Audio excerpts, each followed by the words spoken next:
परमेश्वर आप सबको आशीष दे। और एक बार फिर हम यहाँ पर मौजूद हैं अपने इस विश्वास की यात्रा में, सिय्योन पर्वत की ओर एक और कदम बढ़ाते हुए। और आज जिस विषय के बारे में हम यहाँ पर बात करने जा रहे हैं, जो बेहद ही एक ऐसा सेंसिटिव टॉपिक है कि जिससे अधिक लोग चर्च के अंदर, जी हाँ, वो लोग जो चर्च के अंदर मौजूद हैं और जानते हैं जो डॉक्ट्रीन को, जो जानते हैं परमेश्वर के वचनों को, मगर फिर भी परमेश्वर की आत्मा उनके अंदर नहीं, मगर फिर भी उनकी आत्मा उद्धार में नहीं है, उनका नाम जीवन की पुस्तक में दर्ज नहीं है। और निराशाजनक तौर पर, क्षमा चाहता हूं इस प्रकार के शब्द इस्तेमाल करने के लिए, अधिकतर लोग चर्च के अंदर इसी प्रकार हैं। वो जानते हैं परमेश्वर के वचनों को, जानते हैं परमेश्वर के शब्द में क्या लिखा है, वो जानते हैं कि क्या और कब क्या उत्तर उन्हें चर्च के अंदर देना है, वो जानते हैं कैसे प्रार्थना की जाए, जानते हैं कि जब वो उस वातावरण में, माहौल में मौजूद है चर्च के अंदर, किस प्रकार से व्यवहार किया जाए, किस प्रकार से बात की जाए। मगर निराशाजनक तौर पर, और हर एक व्यक्ति अपने आप को, खुद को जानता है कि उनकी आत्मा बचाव में है या नहीं है, हर एक को मालूम है। और निराशाजनक तौर पर बहुत सारे लोग इस प्रकार हैं, शायद आप यहां पर मौजूद हैं, यहां तक कि आपके पास चर्च के अंदर कोई टाइटल हो, आप चर्च में जाते हो, चर्च में आपके पास टाइटल हो, शायद आप दूसरी चर्च के पास तो देख रहे हो आप यहां पर, मगर क्षमा चाहता हूं इस प्रकार कहने के लिए कि शायद आपकी आपकी आत्मा बचाव में ना हो। मैं यहां पर किसी को जज करने के लिए नहीं हूं, मगर ये हर एक का खुद का व्यक्तिगत निर्णय है।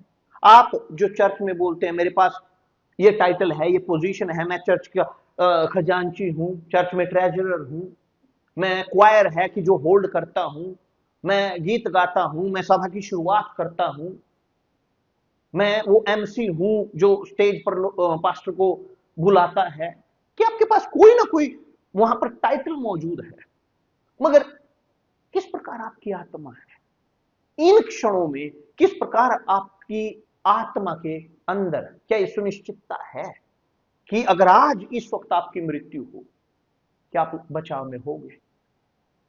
और इसी प्रकार है, बहुत सारे धार्मिक लोग चर्चों के अंदर मौजूद हैं। धार्मिक का अर्थ यह नहीं कि एक व्यक्ति आध्यात्मिक है,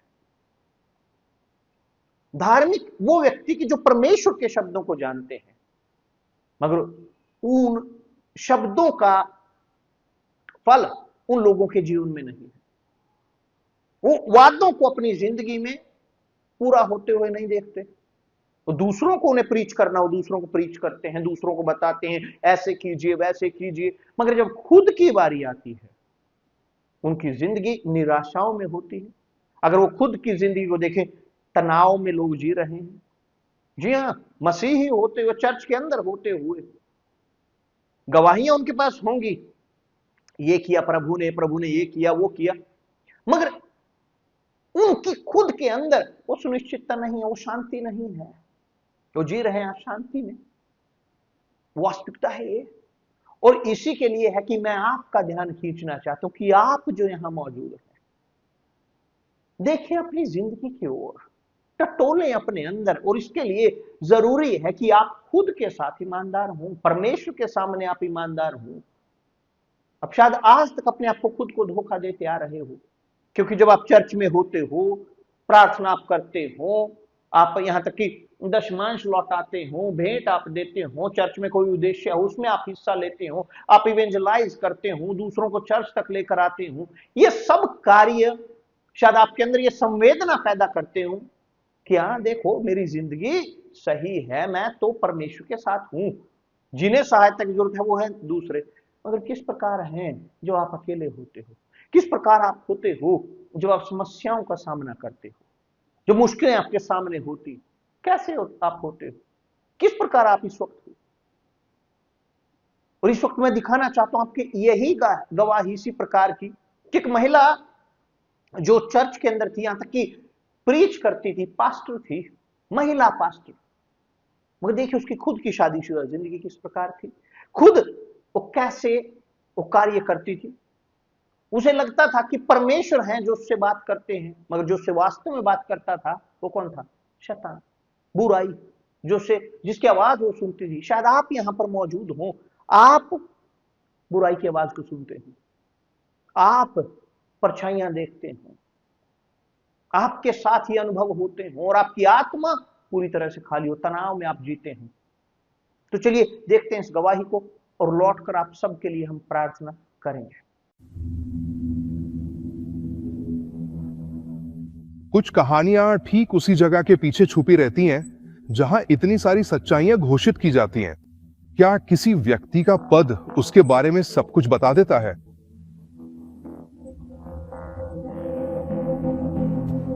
मैं एक मिशनरी थी। मैं परमेश्वर का वचन सुनाती थी। कुछ सेवाओं में मुझे विभिन्न चर्चों में प्रचार करने के लिए बुलाया गया था। मैंने एक थियोलॉजी कोर्स किया और अपनी चर्च में मुझे पास्टर के रूप में अभिषेक किया गया। मैं शहर में जानी पहचानी महिला थी क्योंकि मैं लोगों के पास जाती, उन पर हाथ रखती और अनन्य भाषाओं में बोलना शुरू कर देती। मैं उनकी पूरी जिंदगी बताने लगती थी। देखो, मैं तुमसे कहती हूँ, देखो प्रभु तुमसे बात कर रहे हैं, मैं तुम्हारा नाम जानती हूँ। मैं उस व्यक्ति का नाम बता देती थी, लेकिन मैं आवाजें सुन रही थी। मैंने अपने कान में आवाजें सुनी और जो भी वो आवाज मुझे बताती थी, मैं वही उस व्यक्ति को बता देती थी। मैं उनका नाम बता देती थी, मैं उनके घर का पता बता देती थी, मैं बता देती थी कि उन्होंने क्या किया था। मेरे लिए यह पवित्र आत्मा था जो मुझे इस्तेमाल कर रही थी। लेकिन पवित्र आत्मा किसी ऐसे व्यक्ति का इस्तेमाल कैसे कर सकता है जिसकी आत्मा घायल हो? मैं वहां बस दिखावा कर रही थी।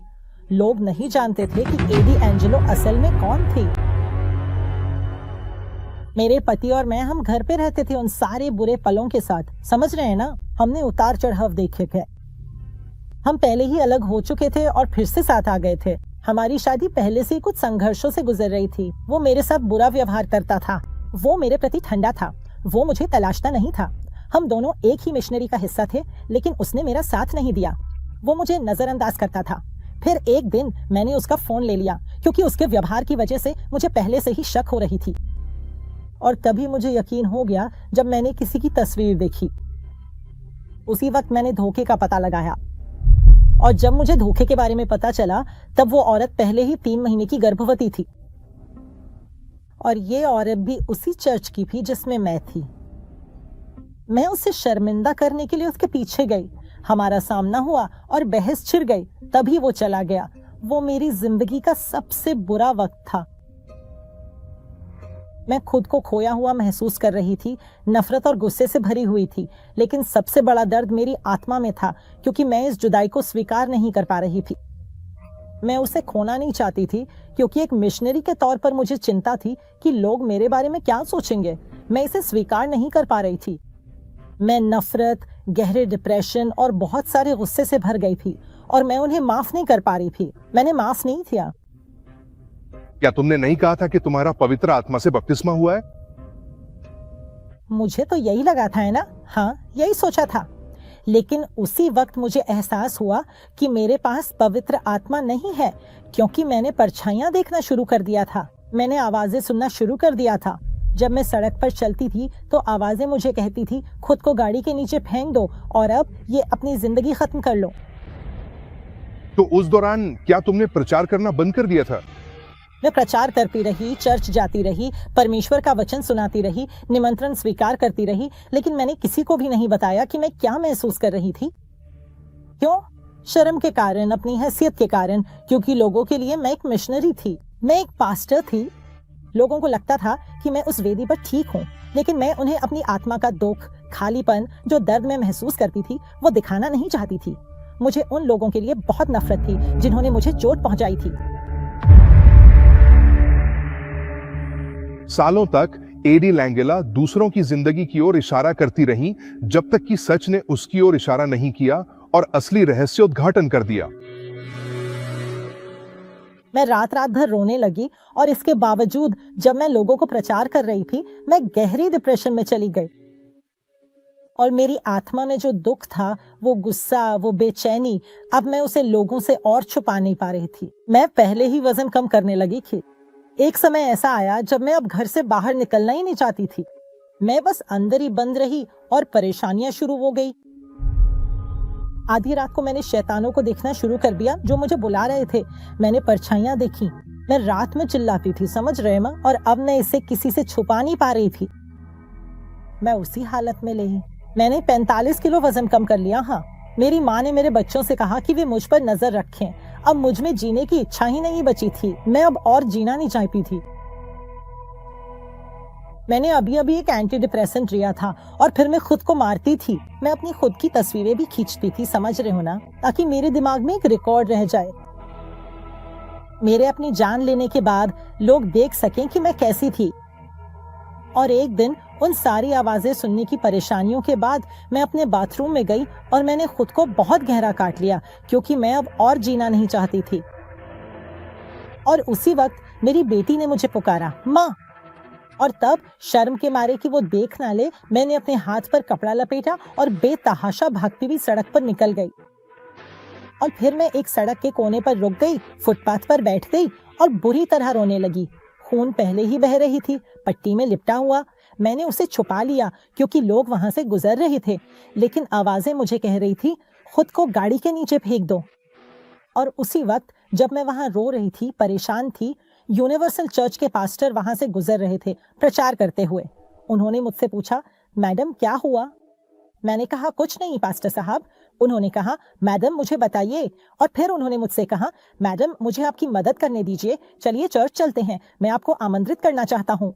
वो बुधवार का दिन था और उन्होंने मुझे ये निमंत्रण दिया। फिर मैंने कहा, नहीं, मैं नहीं जाऊंगी क्योंकि आप सब चोर हैं, जबकि मैं पहले से ही यूनिवर्सल चर्च के बारे में जानती थी। मैंने कहा, बिशप मसेलो चोर हैं, आप सब चोर हैं, मैं नहीं जाऊंगी। उन्होंने कहा, मैडम आपके पास खोने के लिए क्या है? अगर परमेश्वर ने आपकी जिंदगी नहीं बदली तो मैं सुसमाचार सुनाना छोड़ दूंगा।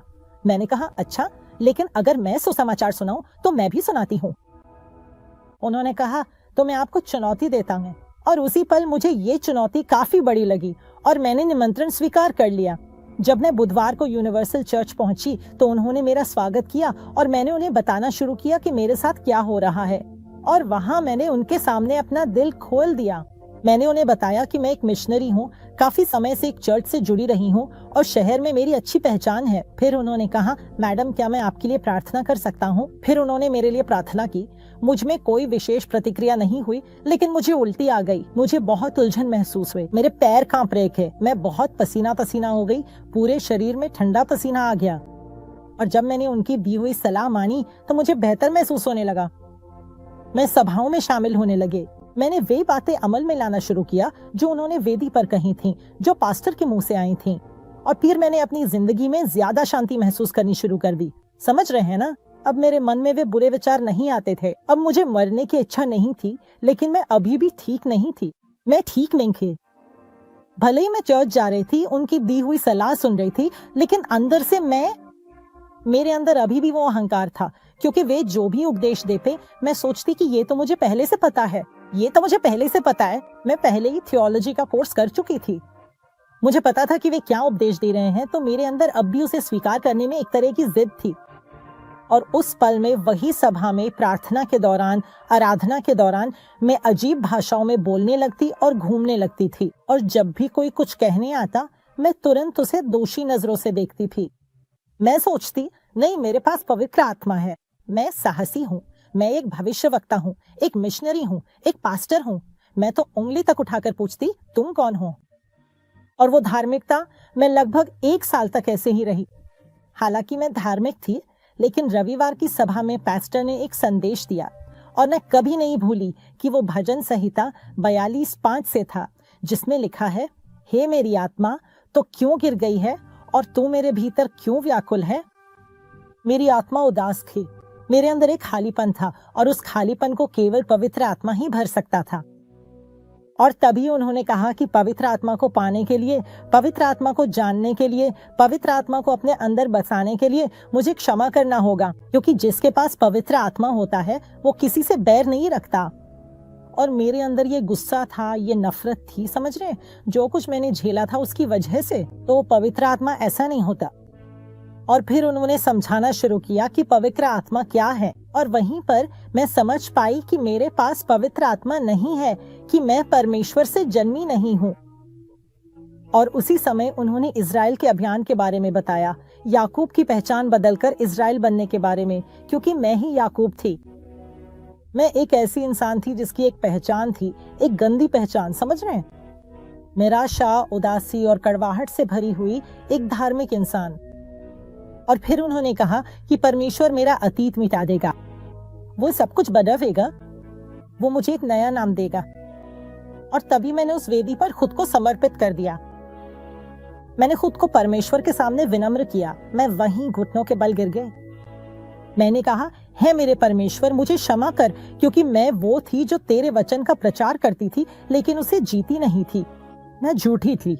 मैं वो थी जो सम्मान नहीं करती थी। प्रभु, मेरी मदद कर, मुझे शुद्ध कर, इस पहचान को बदल दे। मैं अब और ये इंसान नहीं रहना चाहती। मैं एक शुद्ध इंसान बनना चाहती हूँ। मैं पवित्र आत्मा को पाना चाहती हूँ। मैं तुझसे जन्म लेना चाहती हूँ, क्षमा मांगना चाहती हूँ। मैंने परमेश्वर से कहा कि मैंने उन लोगों को माफ कर दिया जिन्होंने मुझे चोट पहुंचाई थी। और तभी मैंने अपनी पूरी ताकत से खोज शुरू की। और वहीं पवित्र आत्मा मेरे जीवन पर आ गया। और वहीं मैंने देखा कि मैं परमेश्वर से जन्मी हूं। मेरे अंदर एक शांति आ गई, मेरी आत्मा में एक खुशी आ गई। वो बोझ हट गया और परमेश्वर की क्षमा मेरे जीवन पर आ गई। और वहीं मैंने देखा कि मैं जन्मी हूं और मैंने पवित्र आत्मा को प्राप्त किया। ये सिर्फ भावना नहीं थी, ये निश्चितता थी, क्योंकि मेरे अंदर एक शांति आ गई थी। चर्च में अपने सभी वर्षों में, उस समय एक मिशनरी के रूप में, एक ऐसे व्यक्ति के रूप में जो सोचता था कि मैं सुसमाचार जानती हूँ, मैंने अपने अंदर कभी ऐसी शांति महसूस नहीं की थी। वहीं उस पल मुझे यकीन था कि मेरी आत्मा में खुशी है। मेरे पास पहले वो खुशी नहीं थी।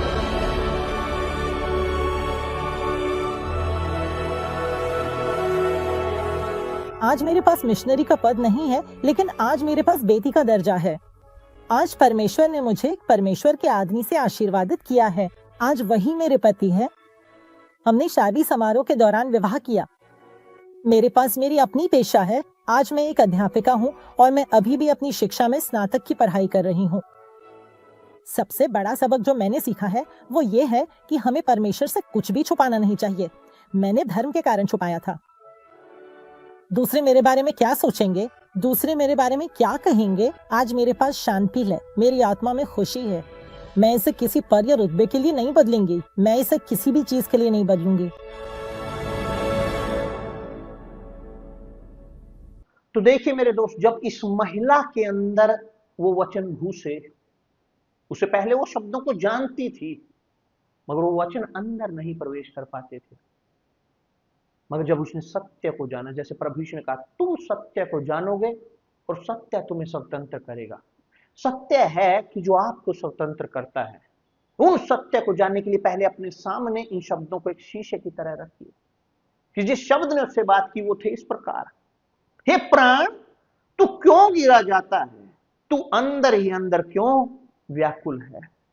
और कितने लोग इस प्रकार मौजूद हैं चर्चों के अंदर, गिरे हुए, अंदर से गिरे हुए, व्याकुल, छटपटाते हुए, कि जैसे एक मछली जो पानी के बाहर छटपटाती है, कि जैसे प्रभु यीशु ने उस दृष्टांत को बताया था, खोए हुए सिक्के का दृष्टांत, जो बाहर नहीं खोया हुआ था मगर घर के अंदर। चर्च के अंदर लोग इस प्रकार हैं, जानते हैं डॉक्ट्रीन को, जानते हैं शब्दों को, मगर अंदर पवित्र आत्मा नहीं है, बचाव में नहीं, उद्धार में नहीं है। तो यह है आपके लिए उद्देश्य मेरे दोस्त, सिय्योन पर्वत का, अपनी इस धार्मिकता को, अपनी इस पोजीशन को, दूसरे क्या कहेंगे उसको एक तरफ रखकर सिंसियरली, ईमानदारी के साथ अपने जीवन को सौंपे, ताकि आप उस उद्धार को प्राप्त कर सके। तब जी हां, तब आप वास्तव में बचाव में होंगे। यह है कि जो आपको इस अभियान के माध्यम से करने की आवश्यकता है। यहां तक कि आपका कोई भी धर्म हो, कुछ भी आप हो, कोई मायने नहीं रखता, मगर जब आप अपने जीवन को परमेश्वर को सौंपते, आपके जीवन में परिवर्तन आता है। और यहां पर इस वक्त हम प्रार्थना करने जा रहे हैं। तो चलिए, जहां कहीं आप मौजूद हैं, हमारे साथ जोड़ें अपने विश्वास।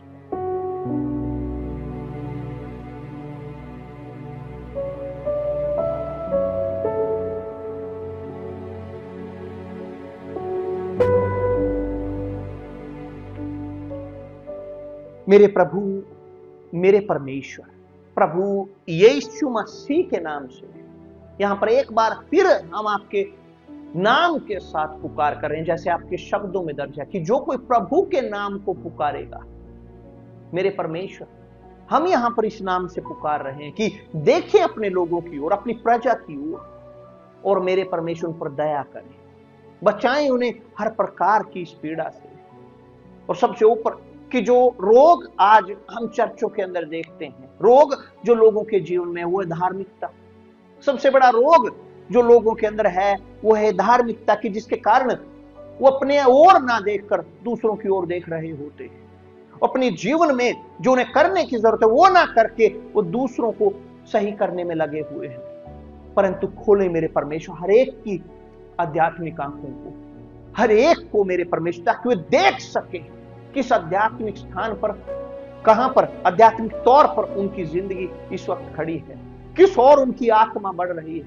शायद इन क्षणों में इस व्यक्ति की, इस महिला की आत्मा नरक की ओर बढ़ रही हो, मगर छुए मेरे परमेश्वर, स्पर्श करें इनकी जिंदगी को, कि जिस भी पीड़ा में, जिस भी अंधकार में ये लोग जी रहे हैं, कि हमेशा के लिए बुराई पूरी तरह से इनकी जिंदगी से दूर हो। वो अंधकार कि जिसने इनकी आंखों को ढांका हुआ है, कि हमेशा के लिए दूर हो, और प्रभु अपना कार्य लोगों के जीवन में करें, कि प्रभु आए मोक्ष इनके जीवन में, आए मुक्ति इनकी जिंदगी में। प्रभु यीशु मसीह के नाम से इन सब लोगों के जीवन को मैं आपको समर्पित करता हूं और निश्चय करता हूं कि प्रभु आपके नाम के लिए, आपके कार्य के लिए यहां पर गवाहियां तैयार होंगी। ये व्यक्ति आपकी महिमा करने पाएगा प्रभु यीशु मसीह के नाम से।